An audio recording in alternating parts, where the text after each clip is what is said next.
Yes my dear students, मैं एक बार पुनः आपके सामने हूँ। एक नई चैप्टर आपके सामने प्रस्तुत कर रहा हूँ। वो चैप्टर हुआ वेक्टर का। उसी वेक्टर के पोर्शंस को कंटिन्यूटी में पढ़ेंगे जहाँ पर मैंने बेसिक्स आपको बताया था, प्रिलिमिनरी डेफिनेशंस आपको वेक्टर्स के बारे में जानकारी दिया था। अब थोड़ा सा उसमें और अप्लाइड एस्पेक्ट्स में हम लोग पढ़ते हैं। चलिए वन बाई वन पढ़ना है, स्टार्ट करते हैं। Resultant vector, late us suppose at a given point there are many vectors acting। किसी दिए गए पॉइंट पर बहुत सारे वेक्टर एक्ट करते हैं। उन सभी को एक्ट करने पर उसका जो परिणाम होगा, मतलब उसका जो रिजल्ट आएगा, उसे अगर हम सिंगल वेक्टर से रिप्रेजेंट करें, उस सिंगल वेक्टर को हम रिजल्टेंट वेक्टर कहेंगे और उसका इफेक्ट वही होगा जो बहुत सारे वेक्टर्स मिल के प्रोड्यूस कर रहे हैं। मतलब शॉर्ट में क्या कहा जाएगा रिजल्टेंट वेक्टर?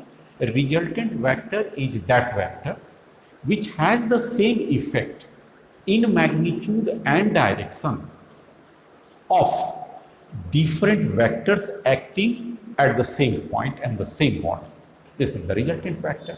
सो अगर हम लोग रिजल्टेंट वेक्टर्स की बात करें तो सपोज कीजिए कोई एक पॉइंट्स है, इस पर आपके कई वेक्टर्स लग रहे हैं। एक वेक्टर इधर, दूसरा वेक्टर इधर, तीसरा वेक्टर इधर। अब ये पॉइंट जाएगा तो किधर जाएगा? नहीं, मान लिया जाए इस पर हमने कोई फोर्स ले लिया। I call F1 vector, I call this is F2 vector and this is F3 vector. तो तीनों तरफ ये पॉइंट थोड़ी जाएगा, ये पॉइंट किसी एक तरफ जाएगा। सो उसका इन तीनों का जो इफेक्ट होगा, late us suppose this is the effect, मैंने इसको ये इफेक्ट ले लिया, तो this is called resultant vector. Resultant mean what? The effect of all three vector is combined together in magnitude and direction. So this is written as F1 plus F2 plus F3. So this is called resultant vector. So what is the resultant vector definitions? When many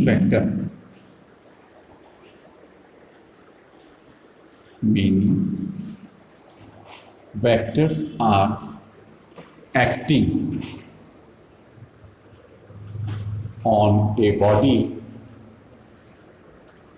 and if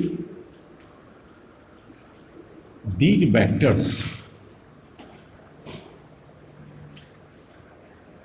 can be replaced by a single vector whose effect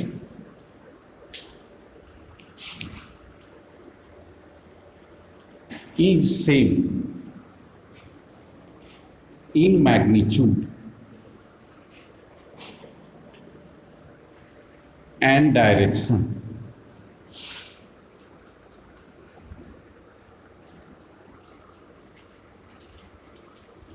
of the different vectors,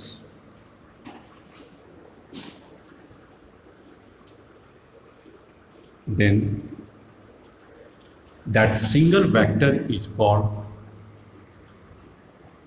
then that single vector is called a resultant vector. And this is the example of this. Here what the R is equal to resultant vector, and F1, F2, F3s are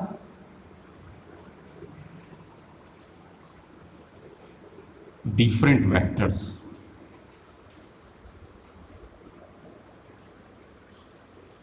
R है resultant vector of F1, F2 and F3 vectors. So this is it. Now different cases.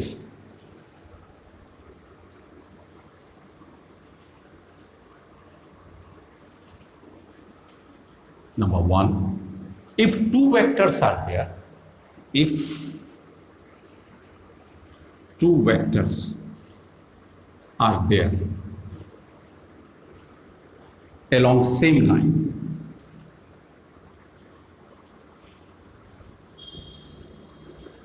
Along same line as in figure. जैसे मान लीजिए एक vector को मैंने ये दिया और दूसरा वेक्टर को ये दिया, सेम लाइन को late us call this is A vector and this is the b vector. So what is the resultant of these two vectors? This must be equal to a plus b. R is the resultant, a and b are called individual vector. And direction same as both vector.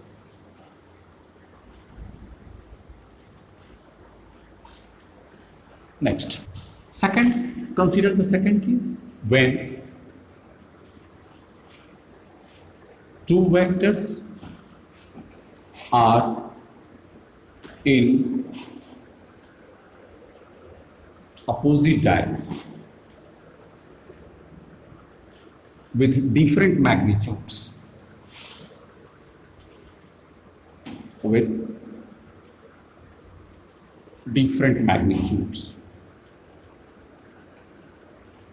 Then their resultant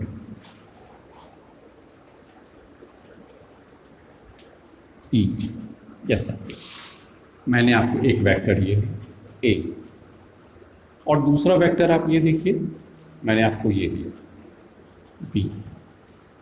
they are opposed to each other. एक का direction अगर हम east मान लें तो दूसरे का direction waste है.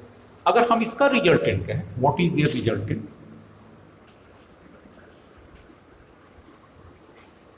R, that must be equal to A plus minus B. Since magnitude of A is greater than magnitude of B, magnitude of A is greater than magnitude of B, therefore direction of resultant will be along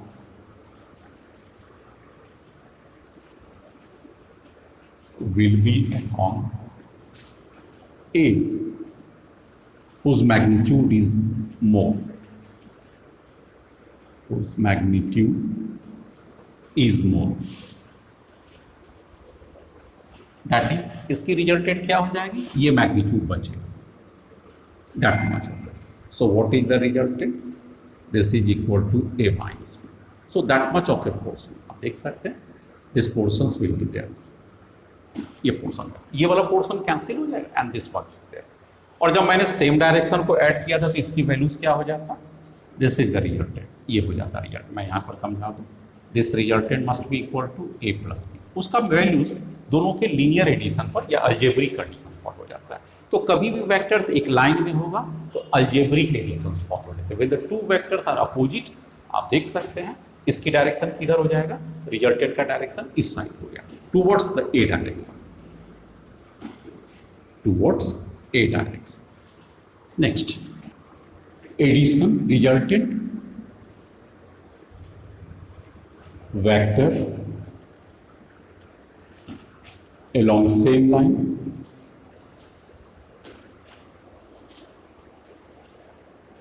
where जहां vectors are equal and opposite, where vectors are equal and opposite. yes, आप एक ले लीजिए यहां पर A vector और दूसरा opposite vector equal in magnitude but opposite in direction, B vectors. So what is their resultant? Resultant equal to A plus minus B. अब इसमें क्या दिया हुआ है? Magnitude of A is equal to magnitude of B.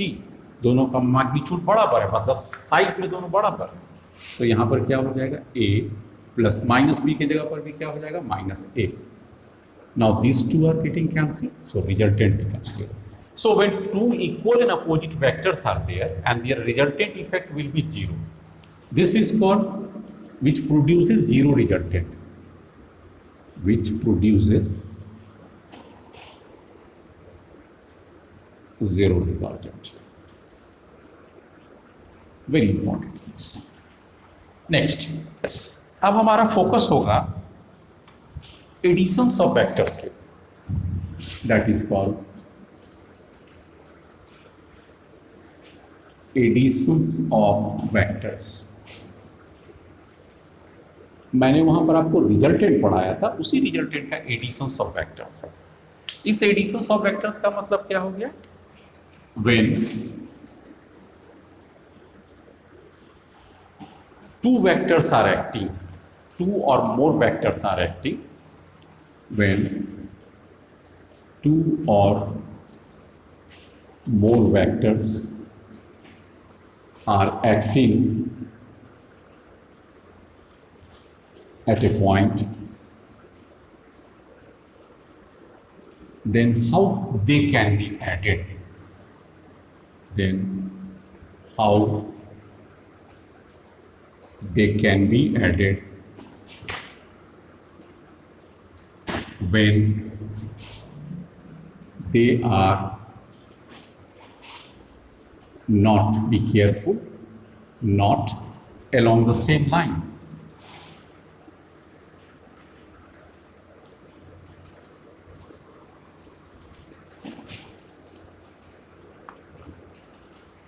इसकी analysis हम दो different method से करेंगे। नंबर वन, ग्राफिकल मेथड,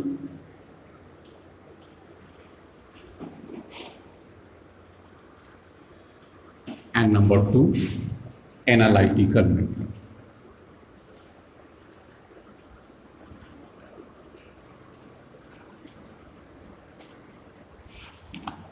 इस ग्राफिकल मेथड्स में तीन मेथड्स हम पढ़ेंगे। पहला जो हमारा एडिशंस होगा, triangle law of vector addition, पहला इस पर हम कहेंगे, फर्स्ट आ जाएगा। दूसरा इसका क्या हो जाएगा, जो हमारे पास फोकस होगा, parallelogram of vector addition, gram of vector addition. और जो तीसरा और लास्ट हो जाएगा, polygon law of vector addition.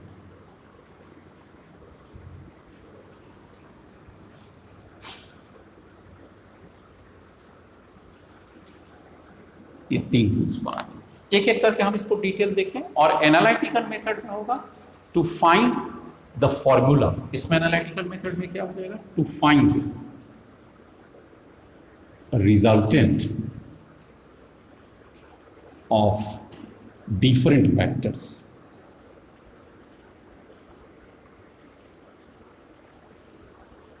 with equation। यहां पर हमारा फोकस क्या रहेगा, कोई इक्वेशंस या फॉर्मूला को निकाल लेना। और यहां पर क्या होगा, सिर्फ ग्राफ्स से, ग्राफ्स का मतलब हो गया लाइंस डायग्राम से, पेन और पेंसिल और स्केल के सहायता से हम उसकी मैग्नीट्यूड को बता सकते हैं। Let us study one by one triangle law of a vector addition. Next, पहला हमारे पास आता है triangle law of vector addition.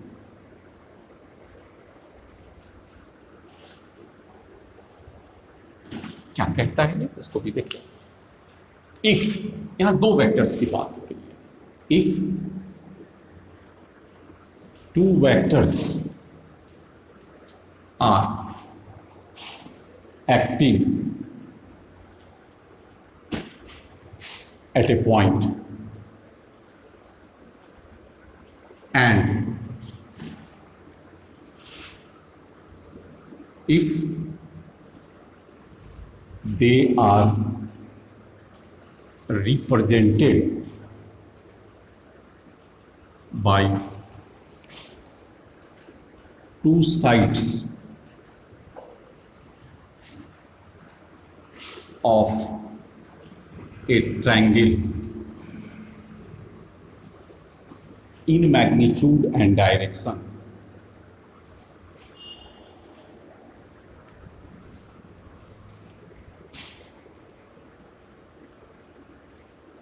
then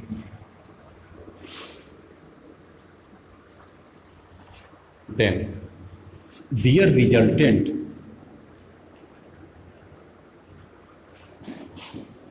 will be the third side of the triangle.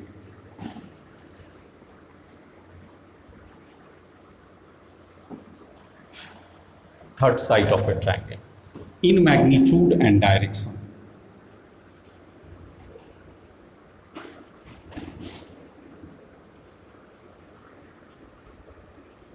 Opposite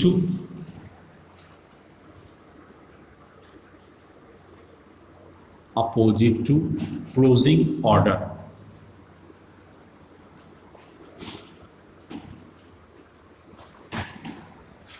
Example, explanation. आपको मैंने दिखाया, सपोज के लिए there are two vectors A and B, and let us suppose they are acting making an angle theta. I call this is A and B. This portion is called tail and this portion is called head. This is again head. अब आपको क्या करना है, एक triangle form करना है taken in order. तो चलिए इतना के बराबर जितना इसकी साइज है आप स्केल पर ले लीजिए और उसी साइज के बराबर इसको ड्रॉ कीजिए। This is the A vector. अब क्या कीजिए, जहां पर इसका हेड है, ये पॉइंट हेड हो गया हमारा, उस हेड के पास आप इसको हटा के यहां पर आ जाइए। This is A head. इस हेड के पास में इसके टेल को लाइए ताकि ऑर्डर में आ जाए और बी वेक्टर को उसी एंगल पर ड्रॉ कीजिए। तो हमने उसी एंगल पर कहता है this is called taken in order. यहां पर ट्रायंगल नहीं बनाना है इसको ऐसे, आपको ऑर्डर में बनाना है। तो ये क्या हो गया, फर्स्ट लाइन। ऑर्डर क्या कहता है, सेकंड, और थर्ड क्या कहेगा इसको। तो ये फर्स्ट हो गया A vector, this is a B vector. अब क्या कहता है resultant, if they are represented by the two sides of a triangle, देखिए they are represented by the two sides of a triangle। ये वाला एंगल कितना है बच्चे लोग, क्योंकि इस दोनों को पैरेलल होना है ना, ये दोनों आपका पैरेलल होना है, तो theta must be same. Then their resultant will be the third side of the triangle in magnitude and direction. In magnitude and direction opposite to closing order. तो ये क्लोजिंग ऑर्डर क्या हो गया, ये ऐसे और ये ऐसे क्लोजिंग होगा उसके अपोजिट। इसको आप मिला दीजिए, this is the third side. और उसके अपोजिट ऑर्डर में ये ऐसे था, पहला वेक्टर था, ये दूसरा वेक्टर था, उसके ये क्लोजिंग आता, लेकिन हमने ऐसा नहीं किया। तो let us suppose A B C and A बना गया। तो what is this resultant, this resultant is called A plus B. आप जानते हैं रिजल्टेंट का मतलब क्या होता है, एडिशन। तो इन दोनों का कंबाइंड इफेक्ट हो गया। मतलब ये कहने का हो गया, इस दोनों वेक्टर को हटा के अगर इतने मैग्नीट्यूड का और इसी डायरेक्शन में लगा दें तो इफेक्ट सेम आ जाएगा। इसका मतलब क्या हो गया कि अगर यहाँ पर कोई वेक्टर ए ऐसे है और दूसरा वेक्टर ऐसे, इन दोनों को हटा दिए और इसके मैग्नीट्यूड के बराबर इस दोनों के मैग्नीट्यूड को यहाँ ट्रांसफर हो गया और ये उसका रिजल्टेंट हो गया। मतलब इसका इफेक्ट अगर इधर जाएगा तो आप देख सकते हैं ये भी इफेक्ट आएगा। That is called the triangle law of vector. अब इसका हम लोग एनालिटिकल पार्ट में देखते हैं। Let us find the equation with the help of triangle law of vector. Next, analytical analysis. Analytical analysis of triangle law of vector addition, of vector addition to find the resultant। vector addition से हमें क्या मिलेगा, to find the resultant। एक छोटा सा हम लोग question आ जाएगा। इसकी डेफिनेशन तो मैं लिखा दिया, अब जरा एनालिसिस। पहला वेक्टर मैंने ये दिया और दूसरा वेक्टर मैंने ये दिया। Let us consider this is A vector and B vector, they are making an angle theta, that is included angle. इसको मैंने ट्रायंगल रूल्स पर ले आइए, तो ये क्या हो जाएगा, पहला वेक्टर, और ये आपका क्या हो गया, दूसरा वेक्टर ट्रायंगल रूल्स के मुताबिक, और ये वाला क्या हो गया, this is theta. Obviously this is called A vector and this is called B vector, or line joining opposite to the closing side. This is called resultant and that is called A plus B. तो आपका target क्या हो गया, A B C में यहाँ पर R क्या हो गया, that is A plus B and this is represented by AC. अब आप क्या कीजिएगा, ड्रॉप ए परपेंडिकुलर, यहां से एक परपेंडिकुलर ड्रॉप कीजिए एंड लाइन को एक्सटेंड कीजिए, सो दिस बिकम्स 90 डिग्री. अब इस छोटे से ट्रायंगल में इसका नाम डी दे दीजिए. अब इस तरह ट्रायंगल को देखिए, यहां पर ये ऐसे ट्रायंगल बन गया, दिस इज कॉल्ड थीटा, और ये वाला जो पार्ट आप देख रहे हैं, ये वाला पार्ट क्या हो गया, वेक्टर बी हो गया, और ये थीटा हो गया. ऑब्वियसली ये जो बी डी पार्ट आप देख रहे हैं, बी टू डी, ये क्या हो जाएगा, बी कॉस थीटा, और ये वाला पोर्शन क्या हो जाएगा, बी साइन थीटा. कैसे आप कहिएगा, कॉस थीटा का वैल्यू लीजिए, कॉस थीटा इक्वल टू लीजिएगा तो बी डी बाई क्या हो जाएगा, इसका नाम सी दे दीजिए, B C. Therefore B D equal to कितना हो जाएगा, B C cos theta.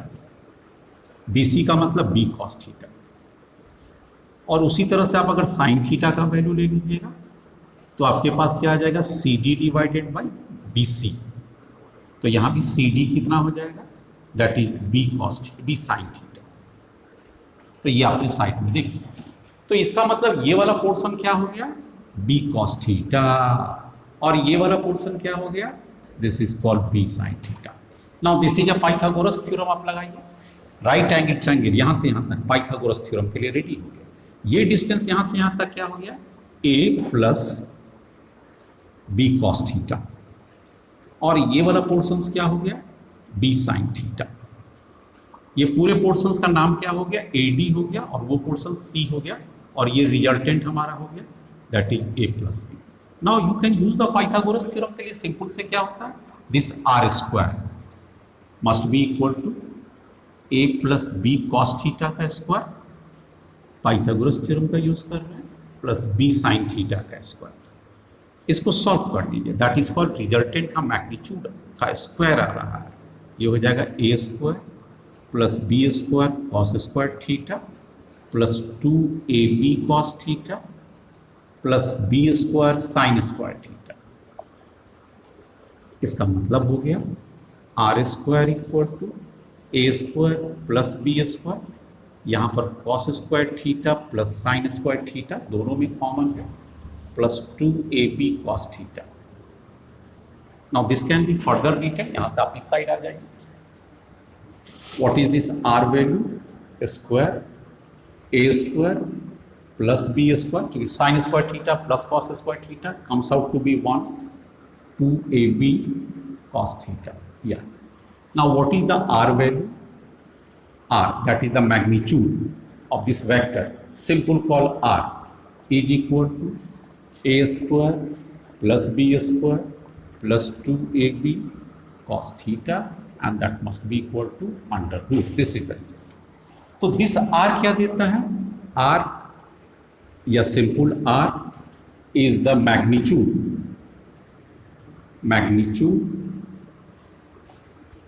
of the resultant vector.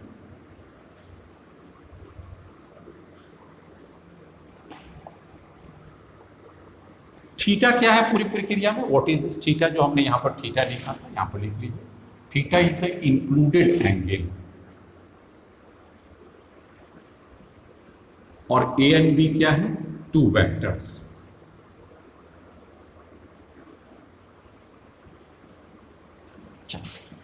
इस बातों से हमारे पास फाइनली आ गया, ये बहुत महत्वपूर्ण इंफॉर्मेशन आ गया. नेक्स्ट, अब यहाँ पर एक क्वेश्चन उठता है कि when the magnitude of the resultant is maximum. ये क्वेश्चन पूछेगा आपसे, when magnitude of resultant is maximum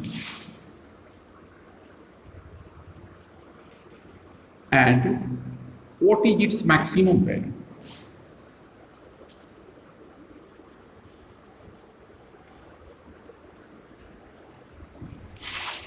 दोनों बात आपसे पूछो। चलो, आपका रिजल्टेंट क्या हो जाएगा यहाँ पर? आर स्क्वायर इक्वल टू क्या हो गया आपके पास? A square plus B square plus 2ab cos theta. इस पूरी प्रक्रिया में क्या होगा? For given A and B, इसको नहीं बदलना है। तो किसको बदलना है? आप थीटा को बदलिए, बाकी ए और बी सेम रहेगा।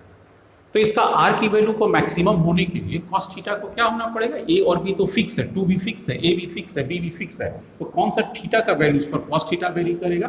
तो cos theta is maximum, R is maximum. सोच लीजिए, तो आप मैक्सिमम होगा when cos theta is maximum. और ये सब लोग जानते हैं कि कॉस थीटा का मैक्सिमम वैल्यू कितना होता है? That is +1। इसकी वैल्यूज को अगर यहाँ पुट करते हैं तब आर स्क्वायर इक्वल टू क्या आ जाएगा? Simple, A square plus B square plus 2ab and cos theta is equal to 1। इसका मतलब सिंपल मैग्नीट्यूड का कितना हो गया इसका? What is the magnitude of the resultant? This is equal to a plus B whole square and under root simple a plus B. तो what is the maximum resultant? R का maximum कितना value हो सकता है? आप check कर लीजिए यहाँ पर, R maximum is equal to A plus B. And for this conditions क्या हो जाएगा? कंडीशंस को भी चेक कर लीजिए। कंडीशंस में क्या आया था आपके पास? Cos theta is equal to +1, this must be equal to cos 0 degree. Cos +1 के लिए कॉस 0 डिग्री का वैल्यू, इसलिए थीटा इक्वल टू क्या आ जाएगा? 0 डिग्री। वेन कब मैक्सिमम हो जाएगा? when vectors are parallel, vectors are parallel। ये बहुत इंपॉर्टेंट आ गया इंफॉर्मेशन कि अगर कोई दो वेक्टर्स है तो उसका इफेक्ट मतलब मैग्नीट्यूड सबसे ज्यादा कब आएगा? when they are acting along the same line, that is they are parallel to each other। same line में भी अपोजिट नहीं, along the same line and parallel to each other, that is when angle between them is 0 degree। next, yes, अब हमारे पास है when the magnitude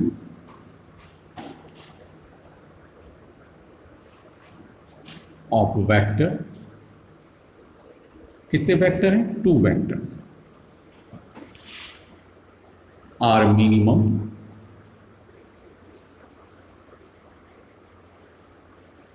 and their condition.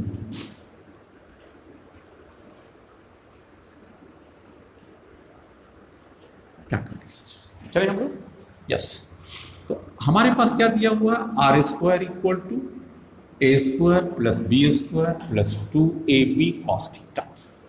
Fine. अब हमें are का value को न्यूनतम होना, मिनिमम होना है। एक फिक्स है, बी फिक्स है, 2ab फिक्स है, तो cos थीटा का सबसे कम मान। आमतौर पर स्टूडेंट कह देता है सर 0 पुट कर दीजिए, cos थीटा 0। नहीं, 0 से भी कम होता है निगेटिव वैल्यू, और सबसे भी कम कितना हो सकता है? -1। तो हम लोग ये भी cos थीटा का जो मिनिमम वैल्यू हो सकता है वो वैल्यू होता है -1। इसका मतलब क्या हो गया? इसका मतलब क्या हो गया? cos theta is equal to cos 180 degree. इसका मतलब क्या हो गया? Theta equal to 180 degree. इसका मतलब क्या हो गया? They are anti parallel to each other, anti parallel और अपोजिट टू ईच अदर।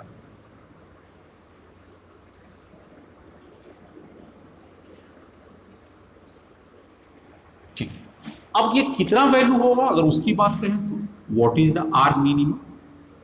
तो इसकी आप आ जाइए, यहां पर क्या बचेगा? A square plus B square plus 2ab, और यहां पर -1 से मल्टीप्लाई कर दीजिए। Therefore what is the R minimum?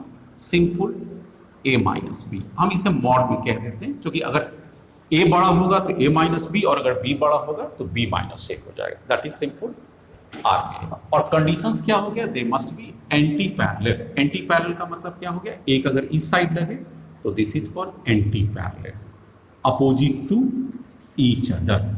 Minimum आपके पास है। नेक्स्ट, अब हमारा टारगेट करना है what is the direction of the resultant. What is the direction of resultant of 2 vectors। ये देखते हैं, तो वो फिगर को जरा सा हम लोग रिकॉल कर, सपोज के लिए हमारे पास वो ए वेक्टर था, ये बी वेक्टर था, रिकॉल आपने कर लिया, and I had given this angle to be the theta, और आपने इसे मिला दिया। This is called the resultant vector R, और इसका आपने नाम क्या दिया था, ए प्लस। हमारा टास्क क्या है, what is this angle alpha, what is this alpha, alpha is the resultant vector direction, वो जो रिजल्टेंट वेक्टर है उसका डायरेक्शन, ठीक है। अब अल्फा की वैल्यू कैसे निकालेंगे, वही ट्रायंगल फॉर्म कर लीजिए जो मेरा पहला केस था। इसकी मैग्नीट्यूड कितना था, बी साइन थीटा, और इसकी मैग्नीट्यूड कितना था, बी कॉस थीटा। बेस हमेशा कॉस होता है और परपेंडिकुलर साइन में आता है। So what is the tan of alpha, आप ध्यान से देख सकते हैं, this is equal to B sine theta divided by A plus B cos theta. तो this now finally what is this alpha, आप ले सकते हैं tan inverse B sine theta divided by A plus B cos theta. बेहतर ढंग से इस तरह से आपने रिजल्टेंट के डायरेक्शंस को भी निकाल दिया। नेक्स्ट, यस, अब आपके सामने एक हम न्यूमेरिकल के साथ आते हैं ताकि आपको बेहतर ढंग से समझा सके। मैं बोर्ड पर न्यूमेरिकल दिखाता हूं। Two vectors A and B are acting such that resultant is perpendicular to A. अब मैं यहां पर दिखाता हूं, let us suppose this is A vector and according to the question a vector has a magnitude 100. Okay. कहता है कि result such that resultant is perpendicular to A, मतलब दूसरा वेक्टर आप इधर ले लीजिए, let us suppose this is the B vector that you do not know, इस बी वेक्टर को नहीं जानते, और इन दोनों का रिजल्टेंट होगा कैसा कंडीशन हो रहा, this resultant, let us suppose this is a resultant, resultant किसका है, this is A plus B का है। Now this resultant is perpendicular, आप इस रिजल्टेंट की वैल्यू को अल्फा दे दीजिए, तो अल्फा इज 90 डिग्री। तो आपसे क्या पूछता है, फाइंड द वेक्टर बी, इस वेक्टर का वैल्यू कितना होगा, and the resultant magnitude, and also angle between the to vector, angle between two vectors. बल्कि हम यहां पर कहें कि हम angle between the two vectors के लिए हम दे देते हैं आपको, late us suppose the angle between also को हटा दीजिए, थोड़ा सा मैं यहां पर क्लियर कर दूं, theta is equal to 120 degree, this is given. Okay, now the theta is given 120 degree. Theta कौन सा हो जाएगा, the angle between the two vectors, ये वाली value, this theta equal to 120 degree. आपको क्या क्या निकालना है, बी की वैल्यू निकालना है और रिजल्टेंट की वैल्यू निकालना है। चलिए आप बेहतर ढंग से नोट कीजिए। आपके पास रिजल्टेंट का क्या फॉर्मूला था, आज मैंने आपको रिजल्टेंट का एक फॉर्मूला दिखाया था, रिजल्टेंट के डायरेक्शंस का आ जाइए। What is tan alpha, tan alpha आपको मैंने लिखाया था B sine theta divided by A plus B cos theta. Now what is tan alpha, alpha की वैल्यू तो 90 है, तो यहां पर tan 90 हो जाएगा, और बी साइन थीटा, बी आप नहीं जानते हैं, साइन थीटा के वैल्यूज को रहने दीजिए, बाद में थीटा पुट कर लेंगे। नाउ ए प्लस बी भी लिखिए, आप यहाँ ए लिखिए प्लस बी लिखिए और कॉस थीटा को भी रखिए। Sine 90 is equal to 1/0, this must be equal to B sine theta divided by A plus B cos theta. Cross multiplication करते हैं तो आपके पास क्या आ जाता है, A plus B cos theta is equal to 0, ये आपके पास आ गया। अब इसकी वैल्यूज को पुट कीजिए, cos theta is equal to आपके पास कितना आ जाएगा, अगर आप इसको वैल्यूज को पुट करते हैं, ए का वैल्यू आपके पास कितना है 100 न्यूटन, फाइन, बी नहीं जानते हैं, ठीक है। नाउ कॉस की वैल्यूज को पुट कीजिएगा, कॉस का theta, cos 120 degree, cos 120 degree is equal to कितना हो जाएगा, -½ कॉस 120 डिग्री। अब equal to 0, therefore what is the B, very simple, that is 200 Newton.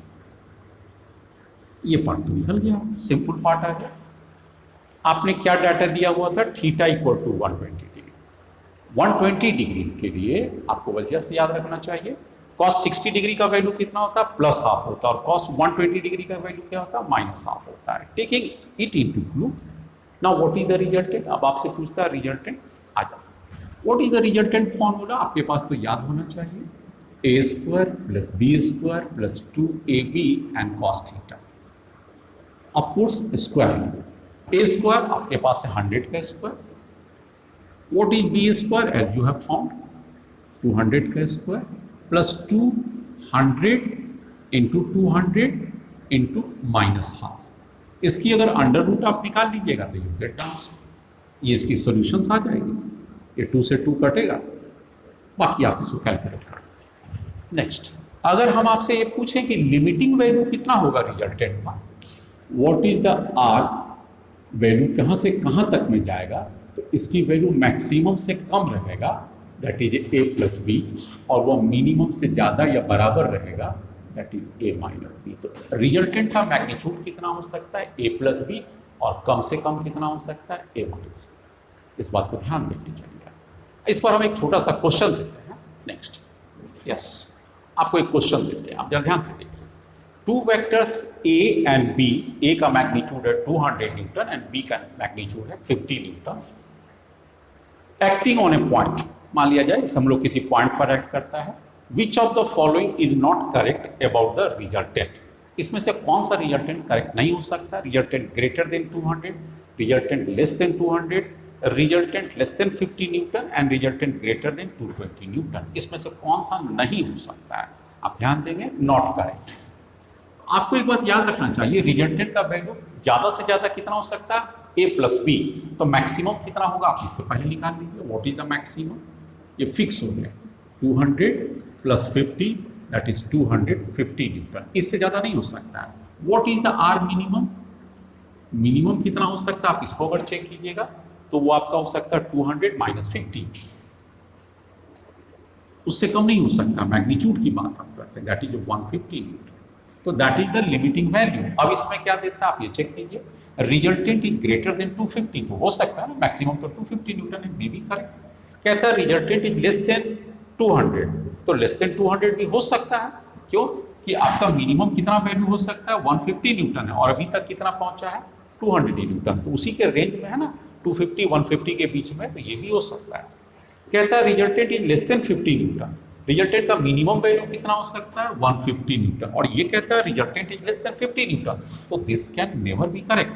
और अब कहता है resultant is greater than 220 newton, तो ठीक तो है, मैक्सिमम लिमिट से अभी भी कम है, तो this is for the correct. तो उस क्वेश्चंस को एक्सप्लेनेशन हम इस इलस्ट्रेटिव वे में, ठीक है। Next, parallelogram of vector addition, graphical method के द्वारा मैं समझा रहा हूं, पैरेललोग्राम्स ऑफ वेक्टर। लॉ क्या है, लॉ किस चीज का, parallelogram, law of vector addition. Better है लॉ को आप यहां लिखिए, parallelogram law of vector addition. चलो, मैं यहां पर क्या बताना चाहता हूं कि if two vectors are acting at a point by the two adjacent sides of a parallelogram, then their diagonal from the same point will give the resultant in magnitude and direction। फिर से एक बार लिख के बता दूं, law क्या कहता है, law when two vectors are acting at a point are represented by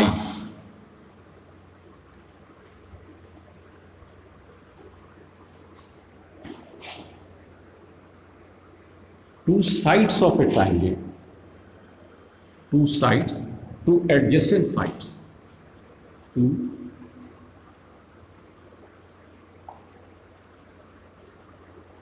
adjacent sides of parallelogram,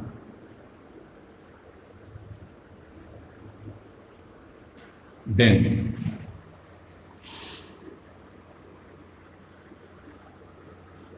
sides of a parallelogram in magnitude and direction.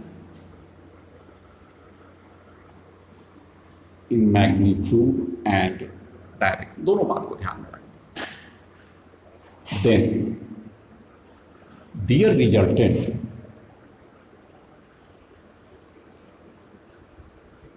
will be represented by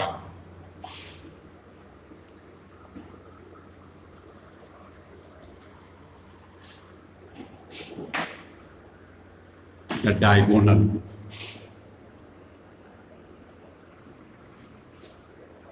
passing from the same point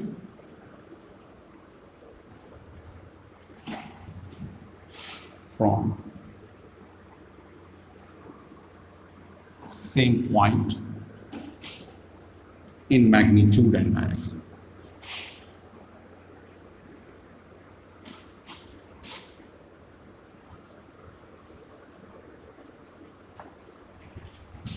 अब इसकी explanation को देखिए बेहतर ढंग से. मैंने आपको ये दिया, एक वेक्टर ये ले लिया और लेट अस सपोज दूसरे वेक्टर ये है B. They are represent by the two adjacent sides. एक साइड आपका ये हो गया ए बी और दूसरा हो गया सी बी सी ए सी.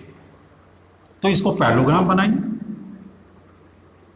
ये आपका पैरेललोग्राम सी डी, मतलब जो वेक्टर ए है ये वाला जो वेक्टर है वो ये इसके बराबर हो जाएगा, this is the A vector, और ये जो बी वेक्टर है ये बी वेक्टर पे हो जाता है. तो रेगुलर पैरेललोग्राम बन गया.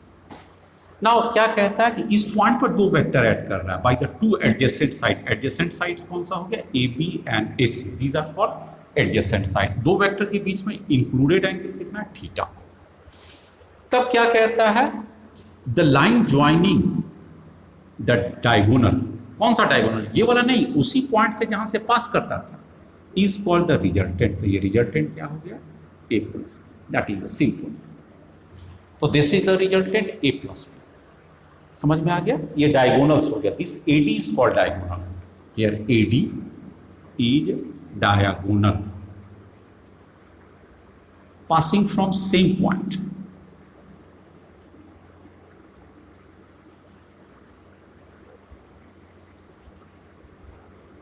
और अगर इसकी एनालिसिस भी करें तो वही ट्रायंगल लॉ के बराबर आ जाएगा. एनालिसिस करनी इसमें भी सेम एनालिसिस. क्या एनालिसिस में सेम करना है, drop A perpendicular and extend.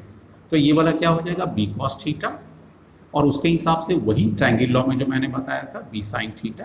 तो रिजल्टेंट का स्क्वायर कितना हो जाएगा, इसका भी वही आ जाएगा, A square B square plus 2ab cos theta. क्योंकि दोनों का वैल्यू तो सेम ही आना है ना, चाहे लॉ जो भी हो, रिजल्ट तो एक ही आएगा. And what about this resultant का डायरेक्शन, वो भी सेम आ जाएगा. व्हाट इज tan अल्फा, तो that is b sin theta divided by a plus b cos theta. इस तरह से आपने parallelogram law of a vector additions में देखा. अब मैं तीसरा आपको बताने जा रहा हूं, वो कहता है polygon law of a vector addition. Next third type का आपका polygon law of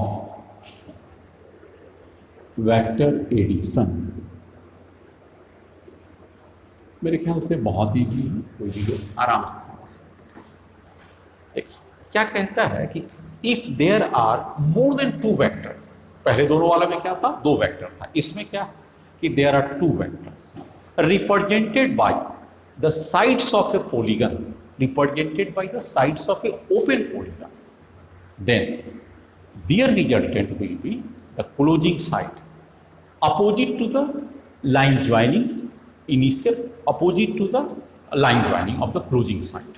That is called polygon's law. तो यहां पर हम इसको लिख के दिखा दें. क्या कहता है, if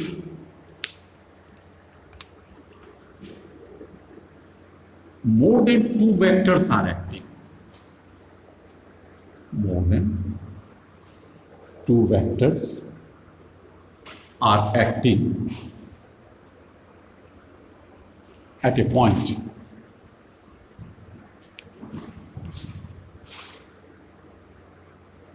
and if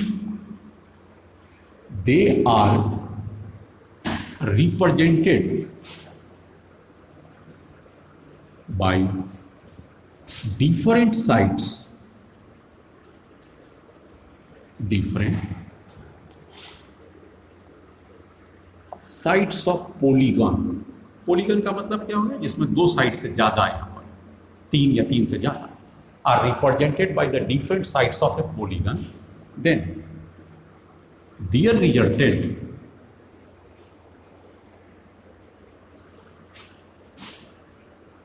are represented by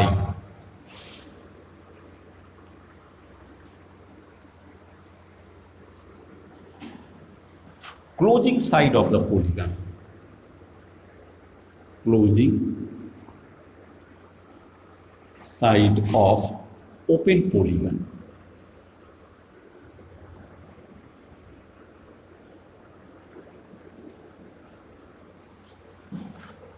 opposite to the direction of closing, opposite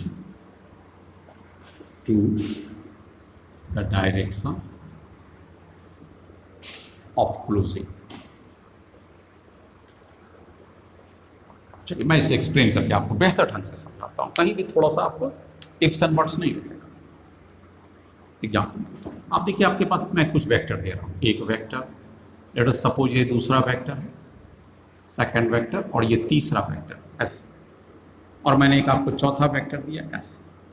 how many vectors are there, आप देख सकते हैं बहुत सारे वेक्टर हैं, A B C and D, ठीक है। ये वेक्टर तो पैरेलल है और ये वेक्टर का आपको एंगल दिया हुआ, let us suppose this is a θ1, ये वाला हॉरिजॉन्टल से दिया हुआ, क्या दिया हुआ, θ2, और ये भी आपके हॉरिजॉन्टल से दिया हुआ, लेट अस कंसीडर θ3, तीन एंगल आपका दे दिया। इसका क्या है, θ1 0 है, ये θ1 है, ये θ2 है, और इसका मैंने क्या दे दिया है, फिर से एक बार ध्यान से देखिए, इसको क्लियर करके दिखा दूं, ये ऐसे करके ले लीजिए, हॉरिजॉन्टल से ये कितना बना रहा है, θ3। कहता है इसका रिजल्टेंट कैसे निकालें, बहुत सारे वेक्टर्स आ गए। तो ग्राफिकल मेथड में क्या होता, सबसे पहले ये जितने साइज का है आप उसके स्केल से मेजर कर लीजिए, और उतने ही डिस्टेंस का एक और लाइन खींचिए अलोंग द सेम लाइन, मतलब इसी के बराबर खींचिए। ध्यान से देखिए, मैंने क्या किया, उसी वेक्टर को ए का उसी के लाइन के पैरेलल में उतना ही लेंथ का या उतना ही मैग्नीट्यूड को स्केल में कन्वर्ट करने के बाद मैंने इसे ड्रॉ किया, खत्म। ये उसका हेड है, दिस इज कॉल्ड हेड, और tail, this is called head. तो हेड से दूसरे का टेल को ऐड कीजिए, ये इसके लिए क्या हो जाएगा, टेल, और इसका हेड हो जाएगा यहाँ पर। तो इसके सेकंड वेक्टर को उठा के लाइए और उसका जहाँ पर हेड है उसके टेल को रखिए, तो ये उसका डायरेक्शन हो गया। आप देख सकते हैं ये लगभग वही है, मैंने भी ड्रॉ किया, दिस इज θ1, और ये वेक्टर क्या हो गया आपके पास, बी वेक्टर आ गया। चलो सी वेक्टर क्या कहता है, हॉरिजॉन्टल से सी वेक्टर स्टार्ट होगा, तो जहाँ ये खत्म हो गया वहाँ पर आप हॉरिजॉन्टल ड्रॉ कीजिए, और कहता सी उतना ही लेंथ के बराबर एक और वेक्टर को ड्रॉ कीजिए।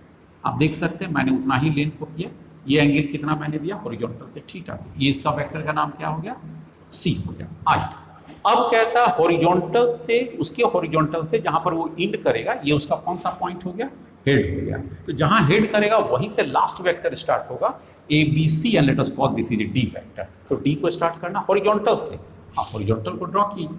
देखिए बच्चे लोग, यहाँ पर हॉरिजॉन्टल लाइन है ना, उससे कहता है नीचे चले जाइए, थोड़ा सा नीचे जाइए, कितना एंगल पर जाइए, जितना वो दे रहा है 30 θ3 की वैल्यू, आप उसको θ3 यहाँ पर दे दीजिए, और जितना मैग्नीट्यूड है लाइन की लेंथ को उसने बराबर रखा, ठीक हो गया। Now this is called open polygon. यहाँ पर ये कैसा बन गया, ओपन पॉलीगन। पॉलीगन क्यों कहते हैं, क्योंकि मोर देन 2 साइड्स है, 1 2 3 4। ट्राइंगल भी पॉलीगन है, लेकिन ये ट्राइंगल भी नहीं है, मोर देन 3 साइड्स है। अब क्या कहता है रिजल्टेंट, रिजल्टेंट कहता है क्लोजिंग साइड को चले जाइए, तो ये क्लोजिंग हो गया इसका, ब्रोकन लाइन से मैं शो करता हूँ, क्लोजिंग हो गया। इसकी नाम भी दे दीजिए A B C D and let us see. तो हमारे पास क्लोजिंग साइड कौन हो गया, ई ए। उसके अपोजिट में यहाँ पर देखिए क्या लिखा हुआ, polygon opposite to the direction of a closing. तो क्लोजिंग का डायरेक्शन ऐसे होता है, उसके अपोजिट कौन सा हो गया, ये साइन हो गया। तो this is the resultant vector. अब इस रिजल्टेंट वेक्टर को कैसे करके देखा गया, आप ऐसे करके आइए। सबसे पहले अगर ए और बी की बात करते हैं, आप अगर ए और बी की बात करते हैं तो ट्रायंगल लॉ से इसकी वैल्यू कितना आ जाता है, आप ऐसे देखिए, दिस R1 इक्वल टू हो जाता A प्लस बी। बेहतर ढंग से समझिए। अब आपके पास ये दोनों लाइन खत्म हो गया, ये बचा और ये बचा, इस दोनों को आप अगर लेके चलते हैं तो कितना हो जाता, आप इसकी रिजल्टेंट को लीजिए, इसकी रिजल्टेंट का नाम आप दीजिए R2। तो R2 का वैल्यू कितना हो जाता है, R1 का वैल्यू कितना आ गया आपके पास, a प्लस बी। चलिए R2 का वैल्यू कितना आ जाएगा, देखिए R2 की वैल्यू में कौन कौन वेक्टर आ रहा है, एक तो ये a प्लस बी वाला R1 है, अब प्लस c, तो इसमें क्या आ गया R1 plus C, R1 equal to क्या है a plus B and plus C, तो ये आपके पास R2 वेक्टर आ गया। एंड लास्टली आपके पास रिजल्टेंट R आ जाएगा, वो R किसके बराबर हो जाएगा, आप R को अगर चेक कीजिएगा तो क्या हो जाएगा R2 प्लस ये वाला वेक्टर, इस वेक्टर का नाम क्या दिए थे D वेक्टर, तो ये हो जाएगा R2 प्लस D वेक्टर। ये कौन सी लॉ को फॉलो कर रहा है, ट्रायंगल लॉ। तो basically polygon law of a vector addition is not an independent law, it fulfills the terms and conditions of the triangle law of a vector addition, and that is why resultant is equal to क्या हो गया, इस R2 की values को आप लेते हैं तो R2 की वैल्यू तो आप पहले ही निकाल चुके हैं, that is a plus B plus C, और एक एक्स्ट्रा आ गया आपके पास D वेक्टर, तो that is called resultant vector. तो ये रिजल्टेंट कितना हो गया बच्चे लोग, a plus B plus C and plus D, they all are in a vector. तो दिस इज रिक्वायर्ड, इसका मतलब क्या हो गया, इन सारे का इफेक्ट किधर हो जाएगा, इधर हो जाएगा इन magnitude and direction, that is called triangle polygon law of vector. मतलब उन सारे वेक्टर्स को आप हटा दीजिए और सिर्फ एक वेक्टर इतना अप्लाई कर लीजिए, तो इन सब का जो इफेक्ट रहा होगा उस बॉडी पर वो सेम हो जाएगा जितना कि एक सिंगल वेक्टर्स के द्वारा। मतलब ये कुल लॉ जो हमने पढ़ा, combinations of a different vectors, two vector और more than two vector into a single vector is called resultant vector, and the method is called additions of vector. Next मैं आपको पढ़ाता हूं what is subtractions of vector. Next yes, आप देखिए मेरे पास क्या headline दे रहे हैं, सब्ट्रैक्शन वेक्टर। यहां एडिशन नहीं है, सब्ट्रैक्शन। इसमें क्या कहता है सब्ट्रैक्शंस में, this is additions of two vectors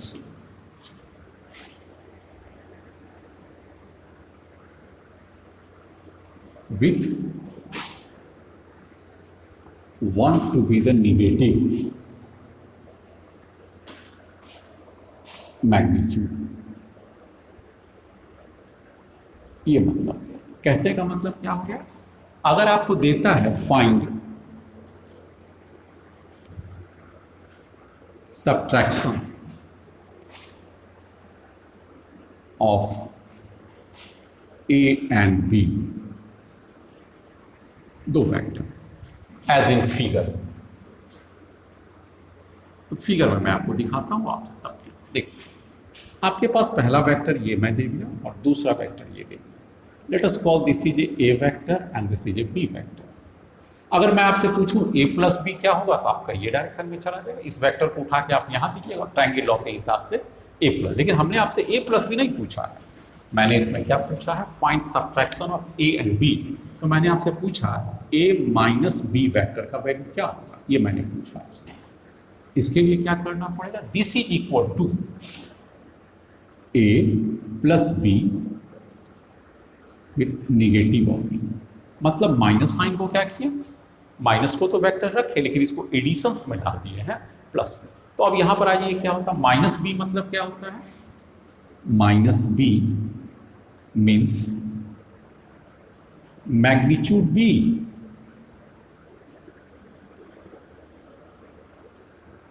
and opposite to B.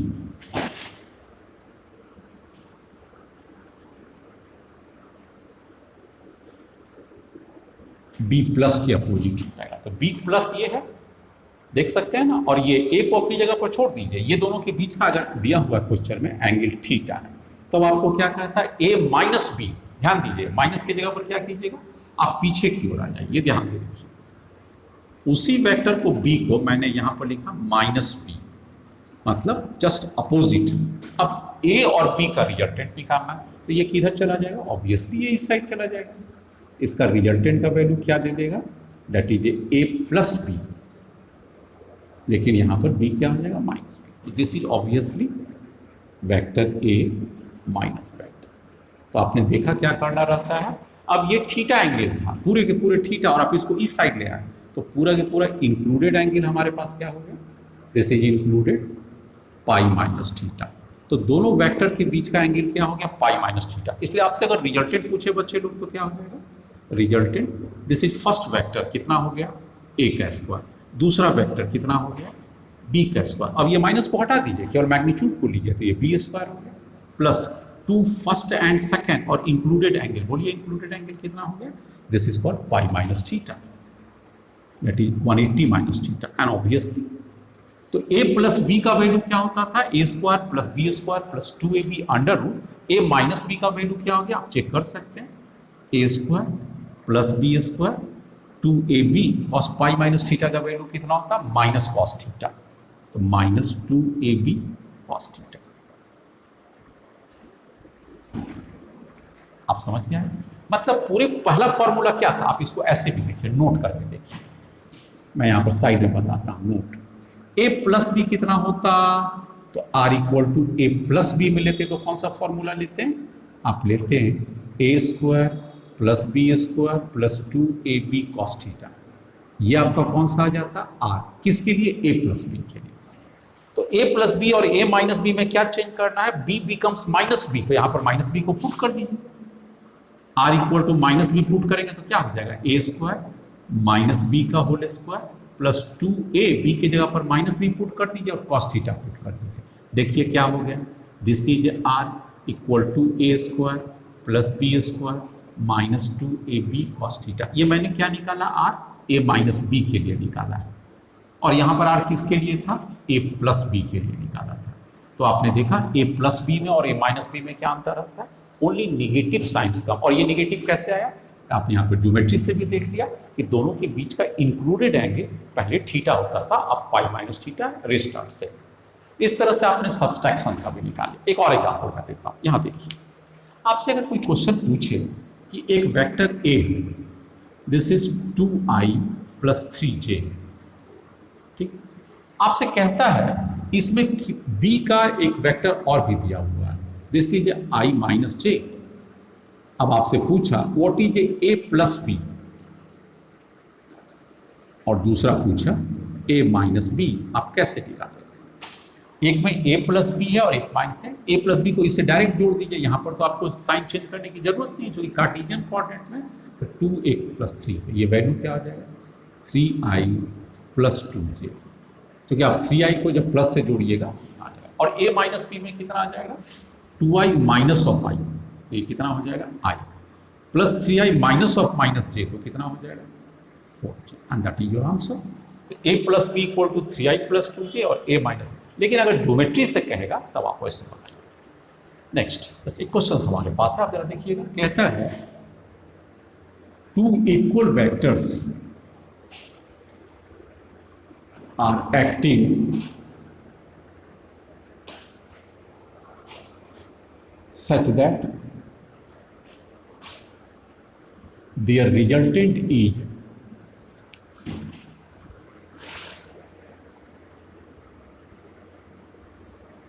equal to